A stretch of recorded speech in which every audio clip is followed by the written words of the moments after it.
Welcome to Namaste with Renee. I am your host, Renee Marcou, CEO of the iHeart Academy Life Coaching Certification and Business Building Program, entrepreneur for over 15 years, spiritual and wealth advocate, and professional singer. And in this podcast, we talk about how to disrupt the program of lack and limitation and instead consciously design your life so you can experience more happiness, inner peace. You can be living on purpose in your career and also realize your unlimited potential. Hello and welcome to Namaste with Renee. I'm your host, Renee Marcou. So excited to be here with you today because I have an incredible guest to introduce you to. She is going to help you upgrade and align to getting your sexy back even more. So my guest today is Tara Galeano, and she is an author, a retreat host, a speaker, and a sex therapist. So Tara has worked with women for over 2 decades to get their sexy back. And today we are going to talk about rediscovering your body. So for all my women out there who want to reconnect with themselves sexually, intimately, and completely, this is an episode for you. Welcome to the show, Tara. Thanks so much for being here. Oh, my pleasure, Renee. Thanks for having me on. Yeah, my pleasure. I'm so excited to get to know you better and know more about what you do in the world and how you help women get their sexy back and what that even means. So, would you mind just diving in and sharing about your journey, how you, got to the places where you're at today? Yeah, absolutely. So first, I guess I'll begin with my book, which is Rediscovering My Body. And I wrote that book for all women, and it began as a labor of love that I was working with women who had had cancer, and it seemed like there was really this stuckness in terms of reaching for more pleasure and a lot of guilt and a lot of shame about having extracted so many resources from their families to deal with the illness. And so to reach for pleasure just seemed like way too much, way too over the top.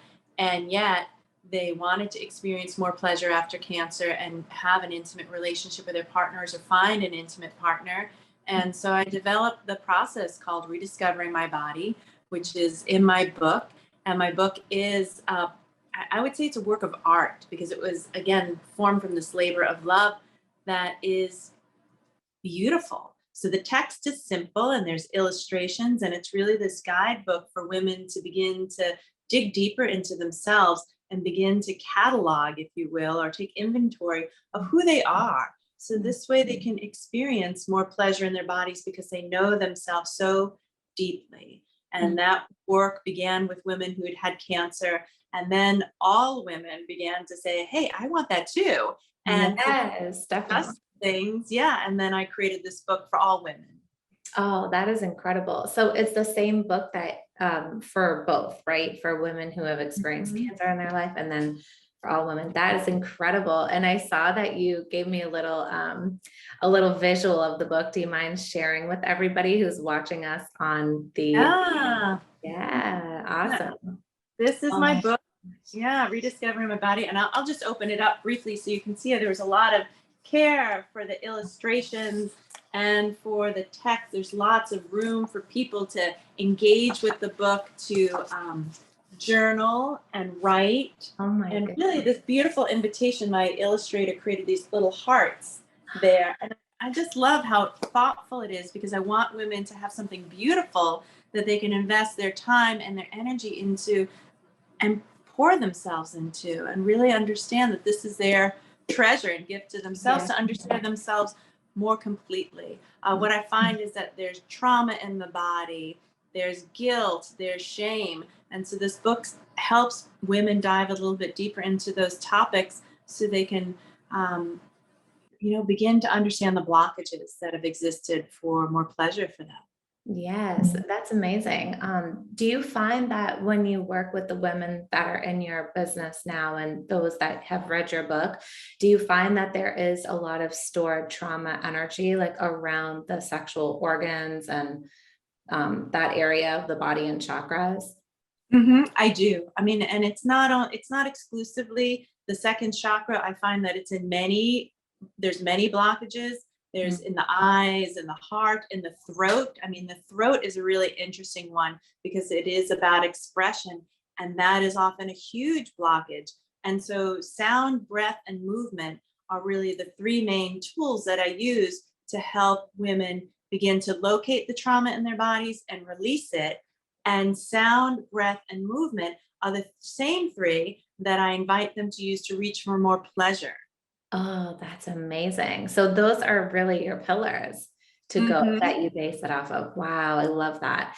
And in your book, do you share the like sounds to start? Is it like a humming type sound, or is it like putting on music type sound? What does that look Mhm. like?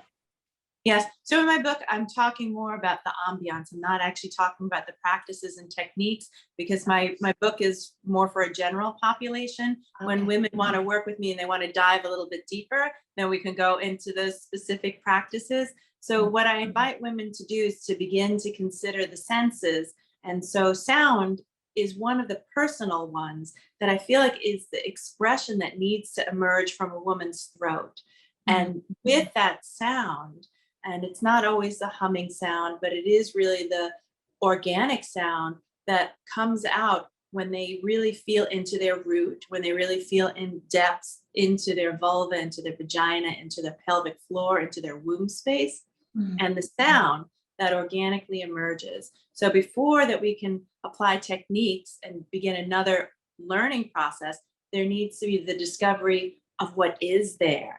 And so that's really what my book is about. It's really this discovery process of what already exists there. Because Mm. oftentimes we don't know. What I find is, especially around sex, there's this performative paradigm, and we're so focused on pleasing our partners that we don't even know our own pleasure. And I say that we're groomed that way as women, as young girls. My mentor would say, she tells a story about 9-year-old girls at this party, and the 9-year-old boys are kicking back and telling jokes and hanging out, and the girls are being super helpful, like, is there anything I can do? And as a host to the party, my mentor is like, just go play, right? You're 9. Yes. But we can see where the social structures begin to get set up, where we get accolades or value for doing for others, and then we forget our sense of self.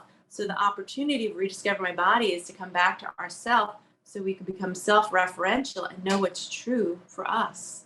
Yes, that is so beautiful. And I applaud you for doing work like this because I know a topic as far as sex goes can be really private and secret and sacred. And people have all of these different opinions around sex and what it means for them, you know. And you're actually the first sex therapist I've ever had on the show. So I was so delighted to welcome you here and share your wisdom with us and all the listeners. And when it comes to sex, you know, I know that people have their own definition and things. And I think a lot of it, if it's not talked about in that healthy way, a lot of it does become part of that servitude energy. You know, when you're in a relationship with somebody, and like you were saying, like the 9-year-old girls at the party are already like, oh, what can I do? What can I do? And then in the meantime, they don't even realize this, but they're programming themselves to put themselves second or the men first and all those things. And I just love that your work helps women rediscover like, hey, what is it that I really want?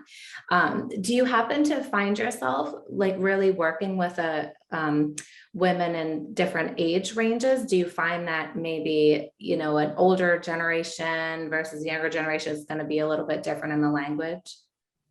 I'd say certainly with the language, but the issues are surprisingly similar, and that we haven't changed that much over generations, at least for the people who are coming to see me as clients in sex Yeah. therapy, right? There's still a lot of the similarities. What I find is that there's a lot of shame that we carry in our bodies, Mm. and that is an overlay of religion, of patriarchy, of the lack of sex education in our culture. I see a lot of people get education from pornography, which is only one lens or one view, and so there's a paucity of information that's not provided.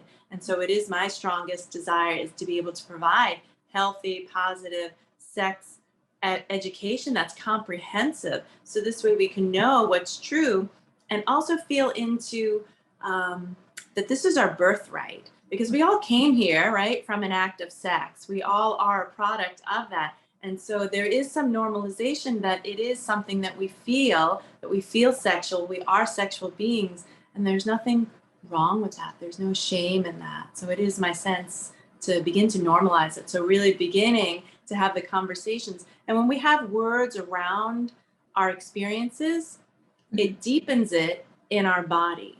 So when we use words like down there or private parts, so those aren't really explicit terms. And I invite women to have more connection to themselves and use terms that hold meaning for them. And I don't dictate that. I really listen to what emerges, and that's a really powerful process. So when we build a vocabulary to speak about what brings us pleasure, then we can create and cultivate a common language with our lovers. And then we have more fluency, and then we can really begin to discover and share what it is that we desire. And that's what I hope more of. Yeah, I want all women to have that experience. Yes. Oh my goodness. That sounds absolutely amazing. And it certainly was something that, like, my experience with sex and everything growing up and the way it was, presented from teachers back in sex ed school, and like being in a classroom with a bunch of people who are like petrified to hear this information and just awkward, it really does start to put that stamp on it, like as the young adults, that we are, and then experiencing things with partners and with self. And then you're kind of just like, why this feels weird. And I love that you brought up even religion as well. Like religion plays a big role with people too, whether they believe that waiting for marriage to experience any type of sexual pleasure is their belief, or if it's, people are inside of a religion and they feel like guilty or shameful for going outside of the norm or the expectation in religion. So I think that you are on to something really powerful and important here. And it's definitely a movement that is needed. So thank you for doing that work for sure. Yeah, you're welcome. And I'm always surprised that here we are in 2022 and we're still having these conversations. And Yeah. wow, I'm so honored to be a part of it. And I'm ready for, kind of things to really begin to shift, because Yeah. we deserve so much more. Yes, absolutely. And when you're working with your clients, what for, and possibly you could drop some awesome knowledge for the listeners today. Like, what are some tools or techniques that you start to help people get more comfortable, or women get more comfortable with their sexuality? hmm I'd say the first thing is to really come into the body, and to really begin to reference the body. And then a breath, as I already said before, is a great way to do it, because it's a vehicle that we use all the time, like we're always breathing. Yeah. And to bring more awareness and focus to the breath helps become more conscious of what's happening in the body. So instead of beginning to dictate or change things, like we need to eradicate something or there's a problem, to really come to the body with a frame of mind that the body is inherently wise, right? We heal ourselves. We have so much power. We are magic and we are mystery. And to step into that within the sphere of the body is really potent. And so really cultivating this observer mind and witness of what is true in the body. Because when you know the baseline, then you begin to reach for more things in terms of diversity or variety or pleasure or something that's different than what you're currently having. But oftentimes we don't take the time, I find, to set that baseline, because we imagine we need to reach for something that our partner may desire, or something that we saw somebody else do in a movie, or something that's not referencing ourselves. So to really quiet everything else and come back to the body is a great place to start. Because when we really listen to the body, then it gives us the guidance that we need. And so my work as a guide, as a facilitator, as a coach, and as a therapist is helping people guide them back to themselves. And that's why my work is rediscovering my body, because that's where the wisdom is. And that all women have that. And it's a powerful place to sit. Yes, definitely. And that for sure, like just having that knowingness of, okay, I have that within me, the wisdom's here, can really kind of start to break down those illusions of what else is out there in the world telling us it has to be this way or that way, and really start to say, okay, well, if I have the knowledge within me, my body is going to show me where I can explore, where I can, be more tapped into self and find my own wisdom. And like you said, the other two, I know I called them pillars. I know you technically didn't, but the other two pieces to the your method other than breath was sound, and what was the other piece? Movement. Movement. Okay, Yeah. cool. So how does movement play a part? Yeah. So movement is really, again, coming back to the expression of who we are. Oftentimes, especially with therapy, it's like it's very cerebral, and people come in and they're thinking things, and the activation of the neocortex is powerful, and we get to engage powerful things and powerful concepts, and we live in this Cartesian world where it's I think therefore I am, and it's not true, really. It's being in the body is so much more powerful, and we learn things through the body through templating that we wouldn't learn otherwise. I mean, if you think about a baby coming into this world, they don't download the instructions of how to walk, they engage in it and they try, and it's through the movement. And there's so many things that we learn, and we need to have the movement accompany the experience or the knowledge. And so that helps with the integration process, because if we just think things, they don't really just happen. They need to be activated, and they needed to be moved through the body, whether that is for activating a business plan, right? Or executing a business plan, or it is for more pleasure. Like you need to activate it. It's not, okay, I thought I had this right. You may have. And when we move into things, it can get messy. And so really giving yourself permission to be awkward and to say things that you're not really sure of and you don't really feel confident. And that's part of reaching for more pleasure, is to not know. Because when we always know, then we're not willing to explore. So that's where the movement comes in. Wow, I love that. That's amazing. Yeah, it's so true. Bringing things into the body like really brings it into the world, right? Because we have our world, we have the outer world. And yes, like we're thinking 60,000 thoughts a day. Like that's not everything that we think is realizing in the outside, right? So I think that is really important to even bring in for people outside of the sexuality conversation as well, where it's like, bring your, like you said, your business plan into your body, bring your next move into your body. And, when we get to do that, we are creating that reality by the actions that we're taking. Mm-hmm. Yeah, it's powerful stuff. I also noticed too, when I was learning about you and your service for the world, there was something that was called a trauma releasing exercise. And I believe you abbreviated it as TRE. Mm-hmm. Would you share one of your exercises or a tip for anybody who may feel that they have that trauma in their body, preventing them from moving forward? Yes, absolutely. So trauma releasing exercises were actually developed by Dr. David Berceli, and he was a Catholic missionary and traveled the world with Mother Teresa, and he was a driver. So really high aspirations of service. And what he would see in war-torn countries or in places where there were natural disasters is that people would shake. And he thought, well, this is fascinating. And it didn't matter what their ideology was, their ethnicity, their religion, Mm. they would have these experiences where it was imminent danger and they would just shake. And he thought, what is happening? And what he recognized is that the shaking was a release of the nervous system. So a neurochemical cocktail of adrenaline and cortisol that gets infused in the body needs to be released. And so if a rabbit is being chased by a fox and the rabbit escapes, the rabbit shakes it off, resets its nervous system, comes back to homeostasis, and then goes to hop on again. And we're animals too. And Mhm. we get to do that. So he thought, well, wouldn't it be great if we didn't have to be in a life-threatening situation to reset our nervous system and to begin to shake? So he developed these exercises to initiate that process that is part of our uh, inherent, I would say, well-being, is that we have the opportunity to shake at any moment.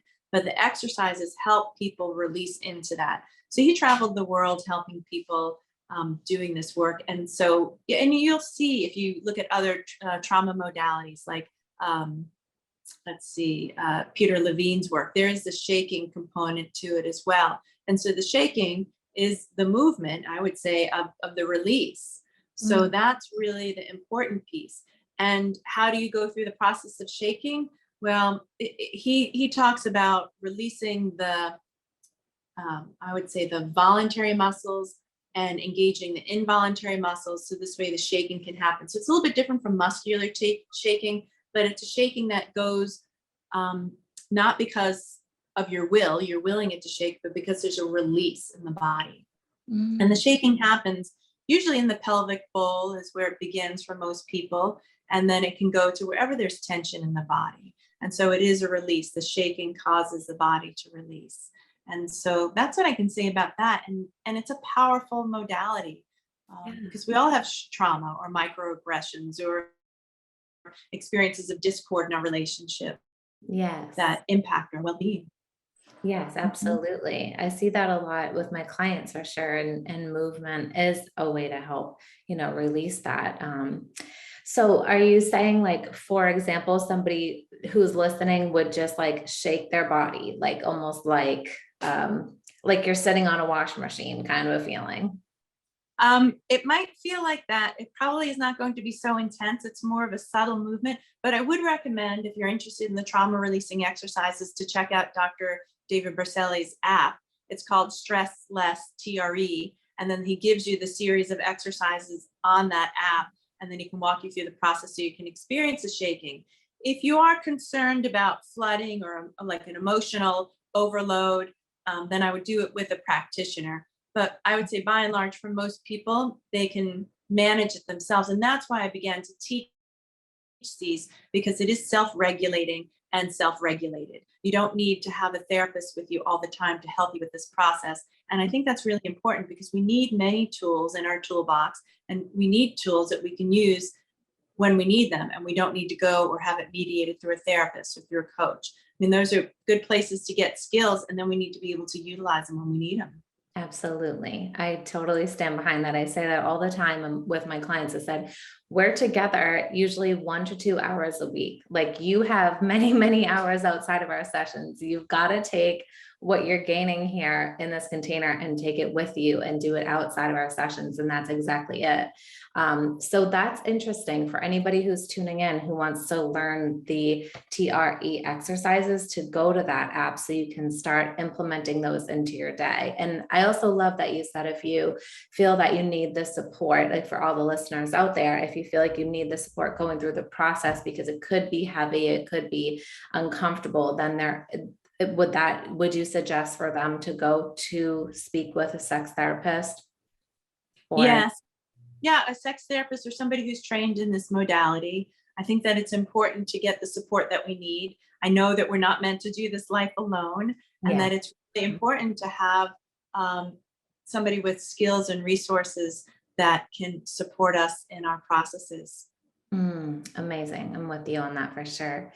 And just a few more questions, because I am really curious about this topic with you and everything you've been sharing. When it comes to the work that you have done with women who are in relationship already, are they seeing, like an increase in the romance or in the sexual partnership or anything like that, like after working on themselves and rediscovering your body and your method? Yes, yes. So my book came out of the experiential work that I was doing. I was teaching these classes at the local hospital in Boulder, and this class was specifically for women who'd had cancer, and they were seeing tremendous results. And because of those results, I wrote the book, and because of the book, I started hosting retreats and teaching classes. And so what I find is that, yes, when women get more in touch with themselves, with their own body, then they absolutely want to connect with others in a meaningful way. And they know how, because they know what's true for them. They're more confident and comfortable speaking their turn-ons and speaking what's pleasurable for them. And also they have a working vocabulary to claim that pleasure. Prior to rediscovering my body, a lot of women don't have a vocabulary to speak about what turns them on. Right. Yes, absolutely. And what are some of the turn-ons like that your clients will come to you? What's like some of the most common turn-ons for people? Hmm. Well, I mean, and I'll say that in heterosexual couples, one thing that I see, and this is, goodness, by and large, is that most women want things to, when they're ready for intercourse, there's like this 24-hour window. And so Dr. Luann Brizendine, who wrote the book, The Female Brain, talks about this in her book, is that this window of opportunity is great for soothing and smoothing. And so it's a wonderful opportunity to rub your woman's foot and really massage her and let her know that you're interested in approaching her, because it is that emotional component, it's that energetic component, it's the sensual experience that is the preface to any other sexual activity before you get to the erogenous zones, before you get to the vulva. And that's by and large what I see is true with most heterosexual couples. That women aren't always the same, and that's somewhat a gross generalization, but in my practice I see that women desire that. They want the emotional connection, and then they can release into the physical connection. And men are wired differently. They want to have the physical connection, and then they will have the emotional connection.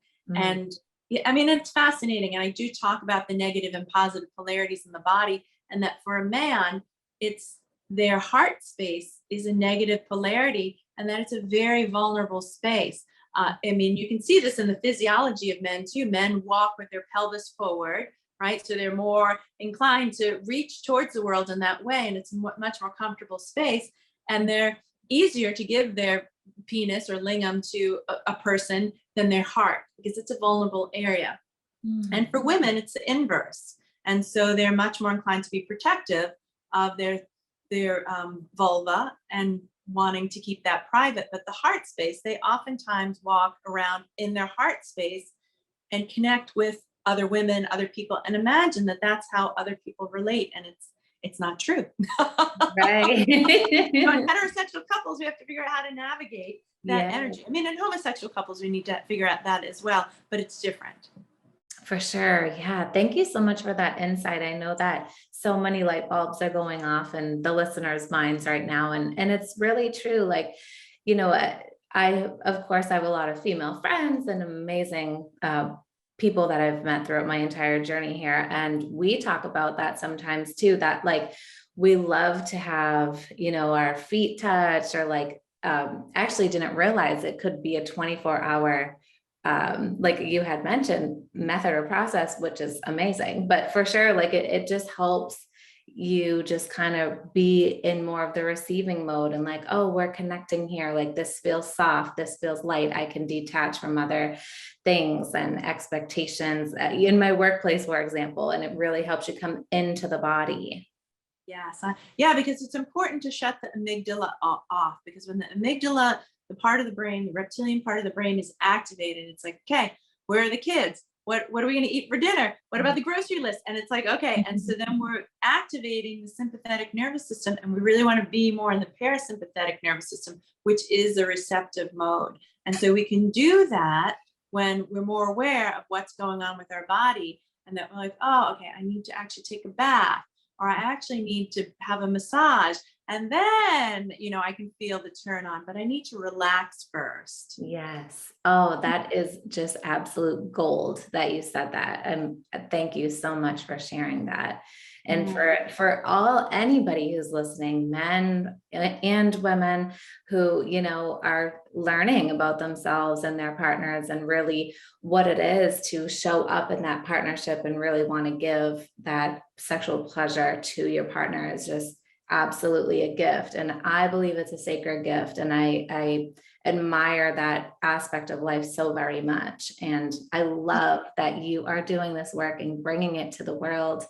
And I know we're running out of time, but I would love to continue on to this conversation with you, because I feel like there's so much more that you would be so incredible at sharing. But perhaps if anyone's looking to connect with you and learn more about you and their process or your book, where can they find you? Well, my book, My book is available on Amazon. So I invite you to check that out. And then also my website is rediscoveringmybody.com, and I offer coaching packages and limited therapy experiences as well, but mostly coaching packages for people who are interested in working with me. That's amazing. And are you only working with just women or couples? I work with everyone. Yeah, I work with men, I work with women, I work with couples.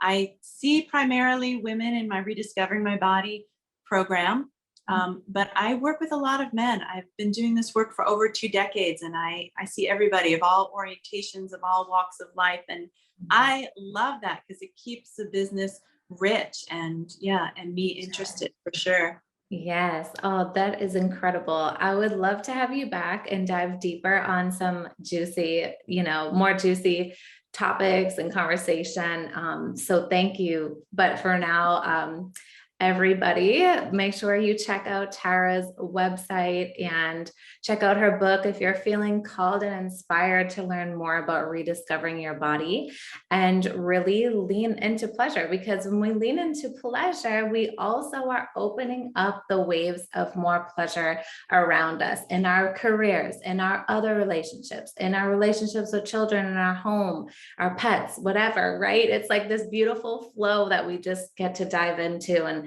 allow into our life. So thank you everybody so much for joining in. Thank you so much, Tara, for being here and sharing your light on this podcast. I definitely want to have you in next season if you would be up for it. And be sure to check out Tara's website. Thank you so much for being here. Namaste. Namaste. Such a pleasure. Thank you, Tara. See you everybody in the next episode.